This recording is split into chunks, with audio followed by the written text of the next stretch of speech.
우리 마을에는 기묘한 풍습이 있다. 그 행사가 열리는 산은 마을 뒷산 정도로 낮은 편이지만 썩은 금줄 같은 것으로 산 전체를 둘러싸고 있어서 여자는 물론이고 남자라도 평소에 그 산에 들어가는 것은 허용되지 않았다. 그래도 가끔 겁없이 산에 들어가려는 아이들이 나타난다.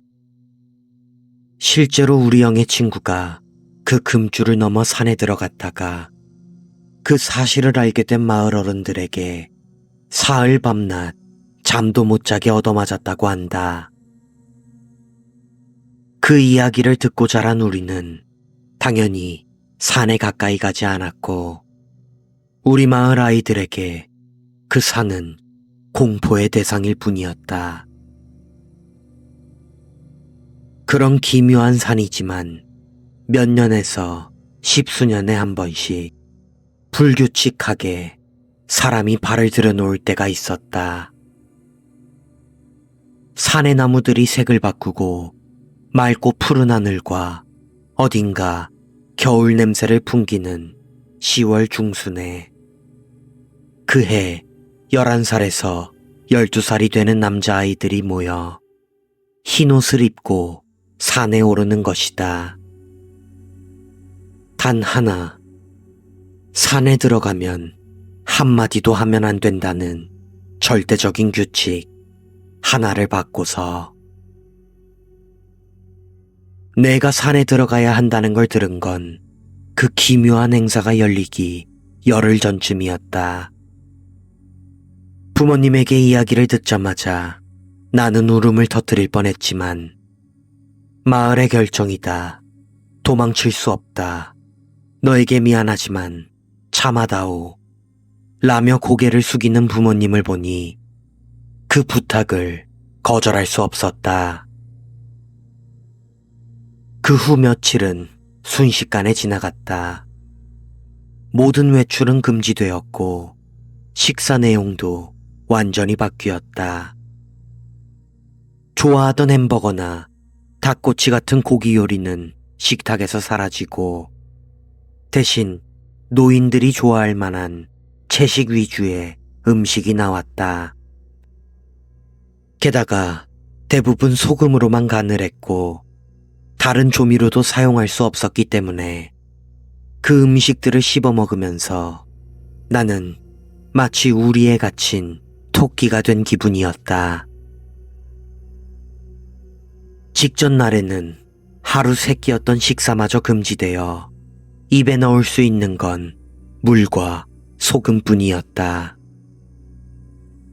그런 생활 때문에 내 몸은 눈에 띄게 야위었고 6kg나 넘게 체중이 빠졌다. 행사 당일 해가 뜨기도 전 새벽 4, 5시쯤 부모님께 깨워져 어디선가 가져온 흰옷을 입으라는 말을 들었다. 전날 제대로 먹지 못했기 때문에 체력도 떨어졌고 새벽에 깨워서 졸음도 쏟아졌다. 정신이 몽롱한 가운데 나와 같은 흰옷을 입은 어른들이 우리 집에 찾아왔다. 그들은 부모님과 이야기를 나눈 후 나를 승합차에 태우고 그 산으로 향했다.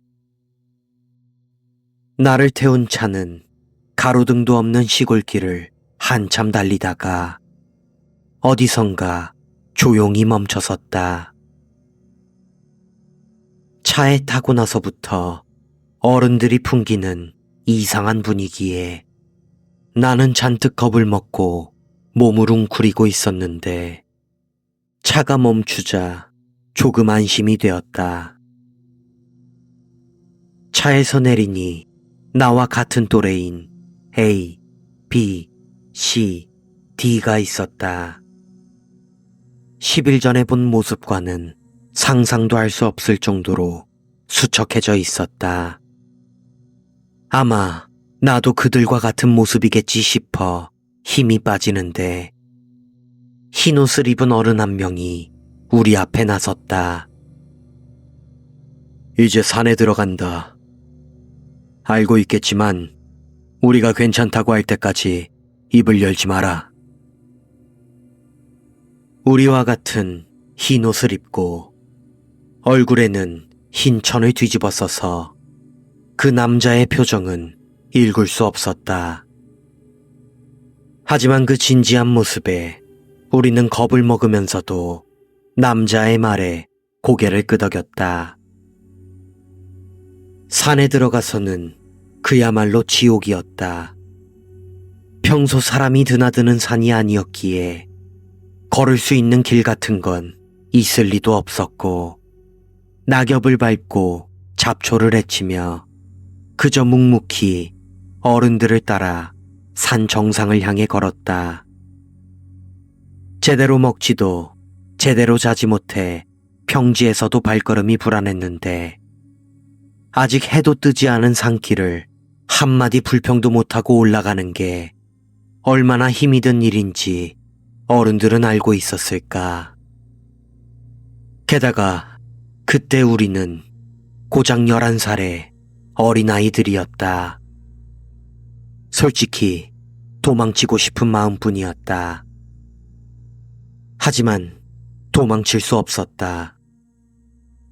우리 주변에는 아까 그 남자를 선두로 우리를 둘러싸듯 똑같은 복장을 한 어른들이 있었기 때문이다.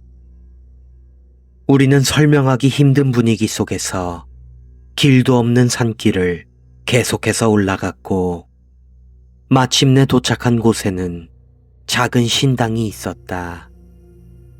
무엇을 모시는 곳인지는 확인할 방법이 없었지만, 그 작은 신당은 아이 10명이 들어가면 꽉 찰 정도의 크기였다. 어른들은 우리 5명을 그 신당에 밀어넣고 한 명 한 명씩 술과 소금을 나눠주며 조용히 입을 열었다. 그걸 마시면 너희는 한 명씩 산을 내려가야 한다. 이 사당을 나가면 어떤 길이든 곧장 산 아래를 향해 가라. 아까도 말했지만 이 사당에서 나간 후부터는 산에 내려갈 때까지 절대로 입을 열지 마라. 그리고 그 남자는 이 신당 안에서는 우리끼리 이야기해도 된다는 것, 산을 내려갈 때는 무슨 일이 있어도 절대 뒤돌아보거나 소리를 내지 말 것, 북소리가 들리면 나이가 어린 순서대로 신당을 나가 산 아래로 향할 것을 우리에게 전달했고, 신당 밖에서 대기하고 있던 다른 어른들을 데리고 산 아래쪽으로 걸어갔다. 어린아이들끼리 남겨진 우리는 패닉 상태였다. 아직 해가 뜨지 않아서 빛이라고는 그 남자가 켜놓고 간 촛불뿐이었다. 음산하게 비치는 촛불 아래 드러난 얼굴들은 내가 잘 알던 친구들의 얼굴이었지만 모두 생기를 빼앗긴 미라처럼 보였다.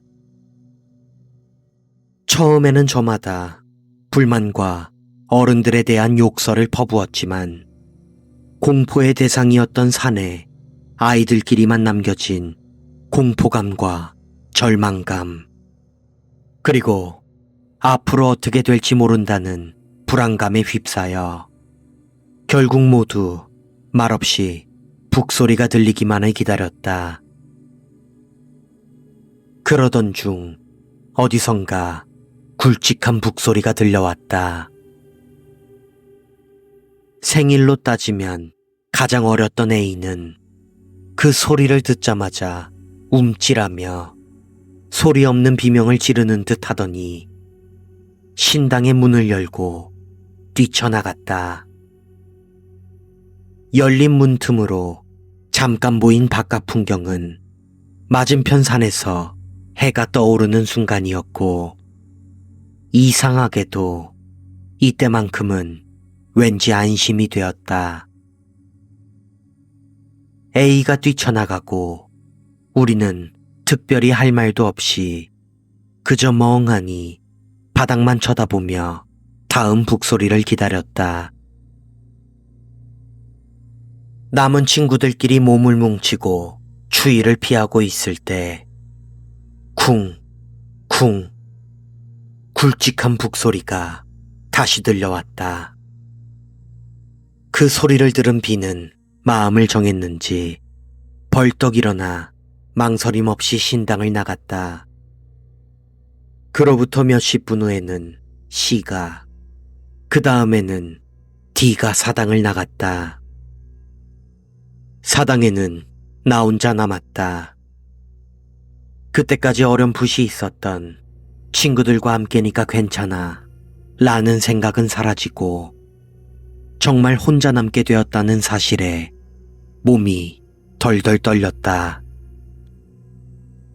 이때쯤에는 시간 감각도 없어져 있었다.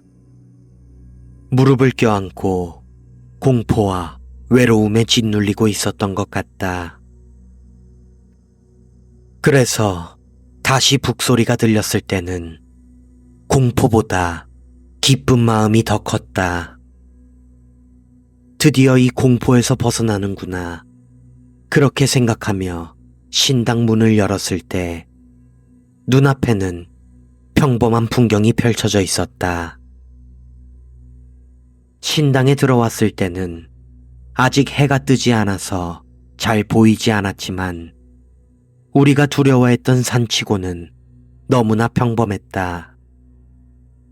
아침에 상쾌한 공기가 가득하고 바람에 흔들리는 알록달록한 나뭇잎들, 아침 이슬이 햇빛을 반사하며 빛의 양탄자를 깔아놓은 듯한 착각마저 들게 했다. 처음 이상함을 느낀 것은 산을 내려가고 몇 분 지나지 않아서였다. 이른 아침의 산치고는 너무나 조용했다. 산에 가본 사람이라면 알겠지만 산속은 의외로 다양한 소리로 가득하다. 시냇물 소리, 새들의 지저귐, 나뭇잎 스치는 소리, 작은 벌레 소리. 그런데 그 어떠한 소리도 들리지 않았다. 들리는 것은 내가 낙엽을 밟는 바스락거리는 소리와 변덕스럽게 부는 차가운 바람 소리뿐이었다. 그걸 깨닫고 나자 갑자기 나는 말로 표현할 수 없는 공포에 휩싸였다. 역시 이 산은 평범하지 않았다. 하지만 공포에 휩싸였다고 해서 걸음을 빨리 할 수는 없었다. 배고픔과 수면 부족이 문제였다. 나는 비틀거리는 다리를 억지로 움직이면서 조금씩 산을 내려갔다. 다음으로 이상함을 느낀 건 산 중턱쯤에 이르렀을 때였다. 왠지 누군가에게 감시당하는 듯한 시선이 느껴져 이리저리 주위를 둘러봤지만 보이는 것은 가느다란 나무와 낙엽뿐이었다. 그래, 여긴 산이야. 나 말고는 이미 다 내려갔을 거고 아마 기분 탓이겠지. 나는 억지로 내 자신을 설득하며 발걸음을 옮겼다. 그런데 이번에는 내 뒤에서 누군가 이야기하는 듯한 느낌이 들었다. 그것도 한두 명이 아니라 수십 명의 아이들의 목소리였다. 나는 나도 모르게 비명을 지를 뻔했지만 손바닥으로 입을 막고 꾹 참았다. 대신 나는 다리에 힘을 주고 뛰기 시작했다. 몇 번이나 비탈길에서 굴렀지만 계속 달리다 보니 어느새 그 이상한 느낌은 사라져 있었다. 긴장했던 탓인지 숨쉬기가 힘들었고 빈혈과 산소 부족으로 점점 정신이 흐려졌다. 그래도 이 공포에서 벗어나기 위해 나는 기어가듯이 천천히 발을 움직였다. 그때였다. 갑자기 뒤에서 철수야! 하는 엄마 목소리가 내 이름을 불렀다. 나도 모르게 뒤를 돌아봤다. 하지만 거기에는 엄마의 모습은 전혀 없었다. 대신 있었던 건 나와 같은 흰 옷을 입고 있는 한 소년이었다. 먼저 산을 내려갔을 친구인가 생각이 들었지만 말하지 말라고 그렇게 당부했는데 내게 먼저 말을 걸 리가 없었다. 게다가 그 소년의 얼굴은 생전 처음 보는 얼굴이었다. 그렇게 큰 마을은 아니었다.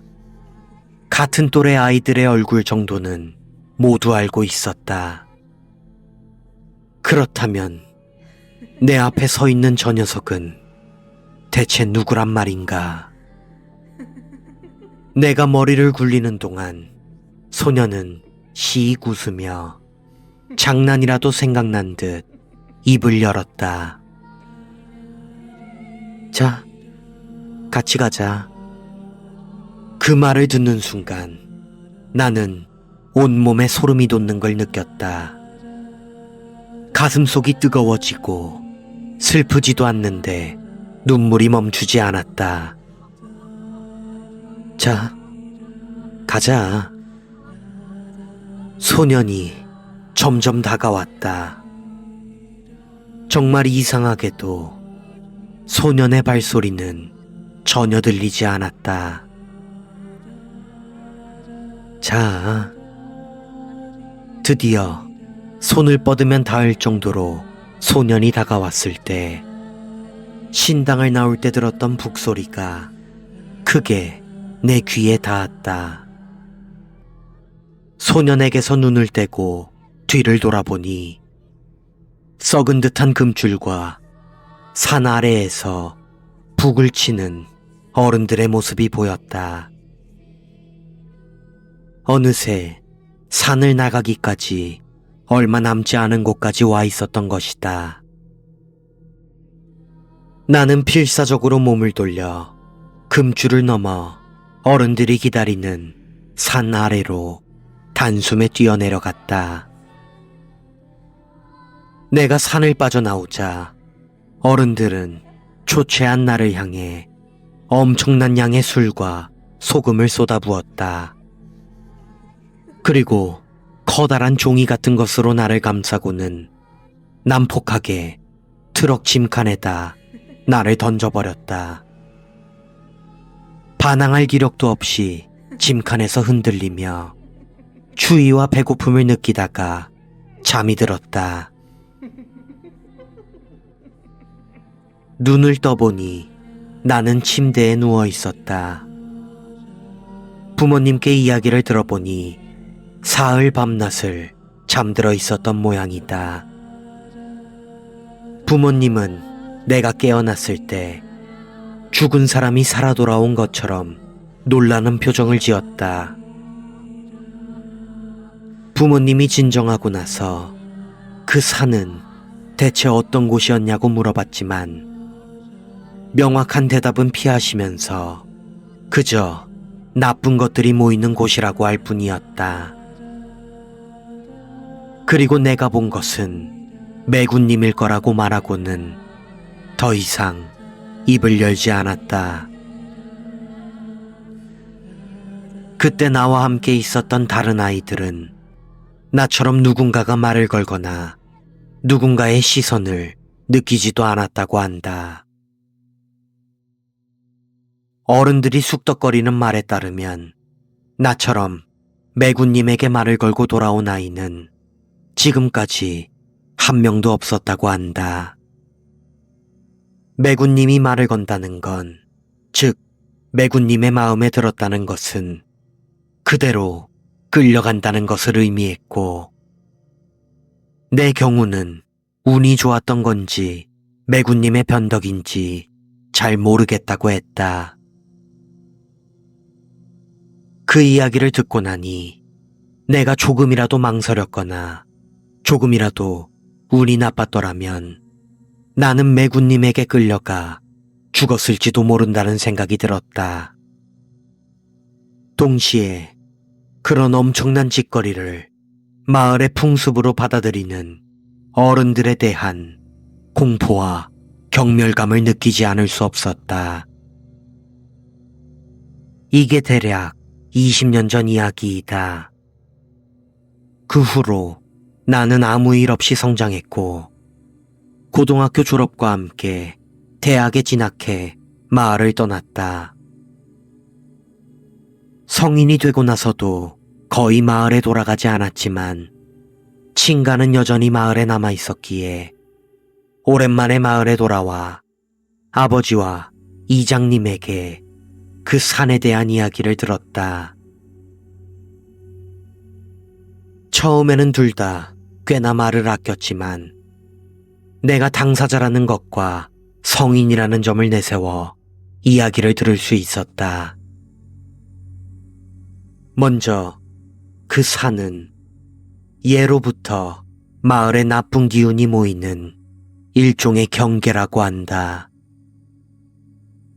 도깨비가 나왔다거나 창귀가 나왔다거나 하는 이야기가 끊이지 않았고, 여자나 아이가 들어가기라도 하면 며칠 안에 불행이 닥친다는 말이 있을 정도로 땅에 스며든 악이나 원념 같은 것들이 아주 오랜 시간 동안 쌓여왔다고 했다. 당시 마을 사람들은 그 산을 금줄로 봉인하기로 했지만 그것도 큰 효과는 볼 수 없었고, 넘쳐 흐르는 사악한 기운이 몇 년에서 몇십 년 주기로 마을에 가뭄, 홍수, 전염병과 같은 재앙을 일으켰다고 한다. 그래서 고안된 것이 바로 그 기묘한 풍습이다. 2차 성장 직전에 육체적으로도 정신적으로도 가장 유연하고 충만한 소년들을 모아 9일 동안 특별한 의식을 통해 몸을 정화하여 인간이지만 인간이 아닌 이형의 존재로 만들어 그 중 한 명을 산에다 제물로 바치는 것이다. 그렇게 함으로써 산의 사악한 기운을 쫓아내려 했던 것이다. 실제로 효과가 있었다고 한다. 그 전까지의 재앙은 거짓말처럼 사라졌고, 산에 대한 두려움도 시간이 흐르면서 점점 잊혀졌다고 한다. 일정 기간마다 소년들을 제물로 바치면 그 산을 더 이상 두려워할 필요가 없다고 생각하던 바로 그때 마을에 엄청난 대기근이 닥쳤다. 온 나라에 불어닥친 이 엄청난 기근은 예외 없이 우리 마을도 덮쳤고, 많은 아사자들이 발생하고 온갖 전염병이 창궐했다고 한다. 그때 다시 주목받은 것이 이 풍습이었다. 기근을 산이 일으킨 것이라고 한다면 마을 풍습을 이용해 인구를 줄이는 것은 물론이고, 제물로 바쳐진 소년의 살을 취하면서 당장의 식량 문제도 해결할 수 있는 일석이조의 묘안이라고 좋아했었다고 한다. 지금 생각하면 정말 악마 같은 짓이지만 아마 당시에는 그런 말도 할 수 없을 정도로 끔찍한 상황이었을 것이다. 이렇게 50명 이상의 소년들이 제물로 산에 바쳐졌고, 기근이 끝날 때까지 온갖 절망적이고 부정적인 일들의 원흉을 산으로 돌렸다고 한다. 그리고 마침내 기근이 끝난 뒤 제물로 바쳐진 아이들의 원통함과 세상에 대한 원한이 산의 사악한 기운과 합쳐져 괴물이 탄생했다. 그것이 바로 매군님이다. 기근 전부터 제물로 바쳐진 소년들까지 합치면 아마 100명 이상의 소년들의 원념 덩어리이며 그 땅의 아기마저 흡수해 어마무시한 괴물이 되었을 터였다.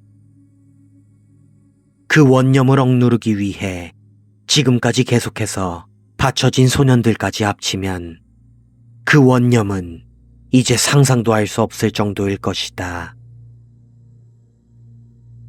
마을에서도 여러 번 유명한 무당들에게 산에 깃든 매군님을 어떻게든 진정시킬 수 없을지 의뢰했지만 모두 산을 보자마자 얼어붙어서는 저건 사람이 물리칠 수 있는 존재가 아닙니다. 앞으로 수백 년에 걸쳐 관리하고 지금까지 해온 것처럼 그저 산에서 벗어나지 못하게 달래주는 수밖에 없습니다. 라고 말하며 허둥지둥 도망쳤다고 한다. 그 산을 관리하는 것이 마을에서 태어난 자의 의무라고 한다.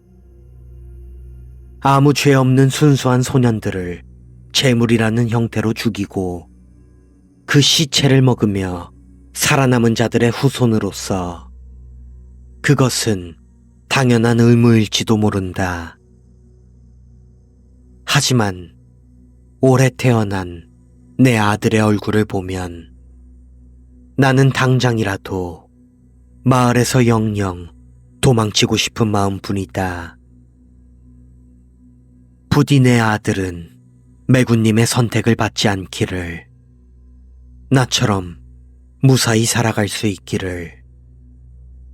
마을 밖에서 산다고 해서 내가 그 마을의 후손이라는 사실을 벗어날 수 있는 것은 아니다. 그러니 그저 내 아들도 나처럼 무사히 산을 내려올 수 있기를 기도하고 또 기도할 뿐이다.